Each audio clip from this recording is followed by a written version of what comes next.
Saksakalyan gunarnavasya Vande Guru Sri Charanaravindan.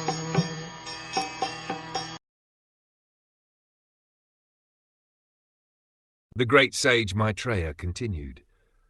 The instruction of Dhruva Maharaj's mother, Suniti, was actually meant for fulfilling his desired objective. Therefore, after deliberate consideration and with intelligence and fixed determination, he left his father's house.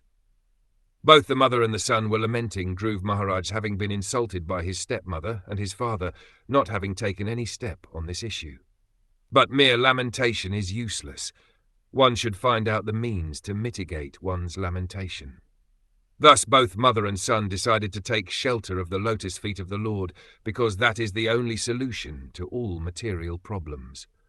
It is indicated in this connection that Dhruva Maharaj left his father's capital city to go to a secluded place to search out the Supreme Personality of Godhead. It is the instruction of Prahlad Maharaj also that if one is seeking peace of mind, he should free himself from all contamination of family life and take shelter of the Supreme Godhead by going to the forest. To the Gaudiya Vaishnav, this forest is the forest of Vrinda, or Vrindavan.